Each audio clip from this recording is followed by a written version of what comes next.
professor, physician, epidemiologist. I am Dr. Sri Banerjee.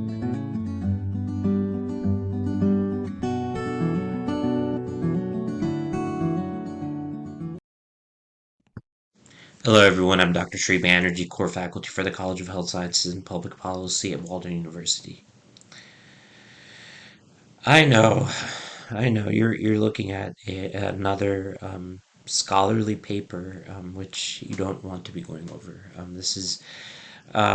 It's more fun to be looking at visuals, but I guess we have to go over some scholarly journal articles as well. This one I was a part of writing actually. I was fortunate enough to be a collaborator in this. It was published in the prestigious Lancet journal with an impact factor which is really high. So this is a very prestigious journal, and it has 81 pages actually that we finally brought together. And it's a process of writing which takes time. So I just want to put some context out there, a unique context as one of the authors of this, that this is not something that was just kind of written overnight. So with that said, um, I want to talk about the 5 insights from the Global Burden of Disease Study 2019. And so these occur annually. And so if you're thinking about things like sociodemographic index and a lot of composite indices as it pertains to chronic diseases, um, this one is a good 81-page paper to be going through. So I think you'll quickly see that there's not um, too much that that's it's not too difficult to understand. So let's get started here. This incorporates data from 281,586 sources, provides more than 3.5 billion estimates of health outcome and health system measures of interest for global, national, and subnational policy dialogue. And we're there in University of Washington. There's a number of researchers that have come up with models over the years which have really effectively provided insights about global health. And so this is talking then about the Millennium Declaration. And if you want to quickly take a look, this is from 2005, the declaration, and the fact that the reason that this is important, that the socio-demographic index that I was telling you about, this socio-demographic index actually um, is one that was studied in in high income countries, high middle income countries, and low income countries, and the inequality in the socio-demographic index between countries was also measured, and it's been decreasing. So there definitely has been catch-up development going on. So where is there room for improvement? That's the question. So one thing that did take place, of course, if we look at figure one just right quick, is that um, there was an increase in life expectancy. Um, so let's take a look at how that is interpreted here. So the socio-demographic index um, explains most of what is going on. Um, and especially when you're talking about um, low socio-demographic index. So mostly it is explained by socio-demographic index, the change in life expectancy. Um, Now in high socio-demographic index it wasn't, in high and middle it was something else that caused the increase in life expectancy. So that's kind of what that was going over. But was an interesting way to provide that visualization in that graph. And I think what they're mentioning also is that the sociodemographic index um, is prioritized because of societal resources for health, and the emergence of public health challenges like the HIV epidemic continues, alcohol consumption in Eastern Europe and Central Asia continues to rise, and the sociodemographic index doubling down health progress, and then doubling down on policies and strategies that stimulate economic growth, expand access in primary secondary schooling, and improve the status of women, as these being our collective priority. So even though this has been something that has been noted since the Millennium Development Goals around 2000, hasn't been as much improvement in specific areas now. So we're transitioning over to understanding sustainable development goals, which have been in place since 2015. They replaced the Millennium Development Goals right in that year. And so between communicable, maternal, neonatal, nutritional, these are known as CMNN diseases. Um, so focusing on these have actually helped to combat causes, um, progress in combating these causes. Um, but these are the causes for TB, HIV, malaria. These were the targets. But non-communicable diseases and injuries, these need work. So let's take a look at figure 2. So age, standardized disability, adjusted life years, rates. Let's take a look here. So non-communicable diseases, injuries. Let's take a look at what we're looking at here. So age, standardized daily rates have declined in some areas, but then for the ARC, the disability adjusted life year counts may have actually increased, but the HN standardization changes that. So yeah, this one is looking at that some, and let's take a look at what the interpretation is. So reductions in rates of age standardized disability adjusted life years since 1990 have been largest for CMNN diseases, and progress has been the fastest in the past decade. So if you think about communicable, maternal, neonatal, and nutritional, these have been actually addressed more so. So that's why there's a decline in all of these. But non-communicable diseases and injuries, that's not the case. So that I think that was the point of that graph. Okay, moving onward. So sustainable development goals, of course, were important. To that, the transition was important, and the focus that communicable, maternal, neonatal, nutritional CMNNs. These that focus is also wonderful, but now the burden is dominated by non-communicable diseases and injuries, and that is the point that is being made here. Now looking at transitioning onward to figure 3. So when you look at disaggregated data for universal health care, and look at interventions for communicable diseases, maternal, neonatal, um, um, all of these diseases, then although coverage increases, right, with higher sociodemographic index, coverage of NCD intervention lags behind. So,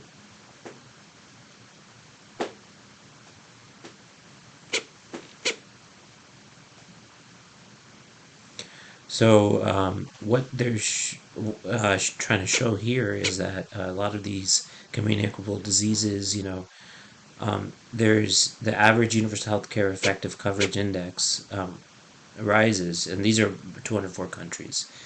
Um, that increases, but when we're talking about non-communicable diseases, the same kind of sharp rise is not available there. So that's an important point to make. I think on a global, on a macro scale, that's an important, um, interesting point. And the second challenge is emerging at high levels of development, in which most disability-adjusted life years in high sociodemographic index countries now arise not from premature mortality, but from loss of functional health. And this point is also important. So, the shift is driven by a combination of aging populations and stagnant age-specific rates of years lived with disability. Um, so, musculoskeletal disorders, mental disorders, substance misuse, vision loss, hearing loss. Um, these are things that people have to grapple with when you're talking about chronic diseases. And to ignore these is then we run into the trap of not understanding fully what's going on. And even most policy discussion is focused on cardiovascular diseases and cancers, and so the innovation pipeline for the main disabling conditions like musculoskeletal, mental, and neurological, that's not there. So this is looking at some of the investment gaps that are existent within the U.S. health system, and musculoskeletal disorders actually were the largest health expenditure in the U.S. in 2016 with $380 billion. So this was more than either cardiovascular disease or cancer, um, but it's actually um, not very innovative. So there might be a lot of healthcare expenditures, but not too much innovation that's going on. Um, and so low investment in research into innovations and causes um, in functional health loss um, is is actually considered neglect. Um, so to to put this into perspective, like with the NIH, cardiovascular diseases and cancers, the budget for that is much larger than the budget for musculoskeletal disorders. Um, so there's a shift that needs to be made. Um, so there needs to be more investment that's made here. Um, so all the health expenditures are going into musculoskeletal disorders. And at the highest level, but investment is not being made into musculoskeletal disorders, and that's the discrepancy. Public health is failing to address the increase in crucial risk factors. All risks quantified in global burden of disease actually collectively account for 48% of global disability adjusted life years. And so the exposure to many risks highly correlated with a sociodemographic index has been decreasing as global SDI has increased. Um, so basically, things like air pollution, child growth failure, unsafe water sanitation, hand washing, um, these have increased. So even smoking has, actually, smoking has notably decreased. Um, so this goes into some of the risk factors, which is really, I thought when we were putting it together, this was a really interesting interesting graphic. And so this is actually taking a look at the largest increase versus the largest decrease in the change in exposure. So blue is the largest decrease. So household air pollution from solid fuels, that's the largest decrease. And the largest increase has been in high body mass index, which is definitely not surprising, but also ambient particulate matter pollution is another area where there has been an increase. So studying the effect of particulate matter in chronic disease is of utmost importance. So some of these have decreased and some of these have increased. I think it is important to note that drug use has increased, alcohol use has somewhat increased. Of course, high fasting plasma glucose, but then also low physical activity, intimate partner violence, childhood sexual abuse and bullying, and high temperature has increased. So anyway, I'm gonna spend enough time looking at the risk exposure. Now let's continue onward here. So there's a lot of different, very important, and of course, I think extremely important information in here. So as an extension of global burden of disease, actually, there have been some, I guess, case studies that have been made. But in 2019, 34 countries had negative natural rates of increase.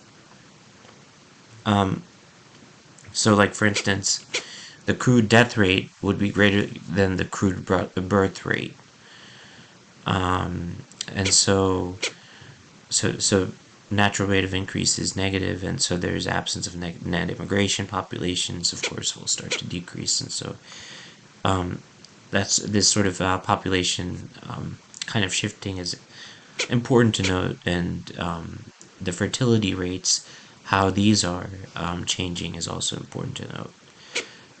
Some countries will try to increase fertility rates, in fact, rather than accept migrants into their society. So some of the ways that people adjust to their society, Russia has identified increasing the birth rate as their number one health priority. And in such cases, it is imperative that women's sexual and reproductive rights are actually protected. And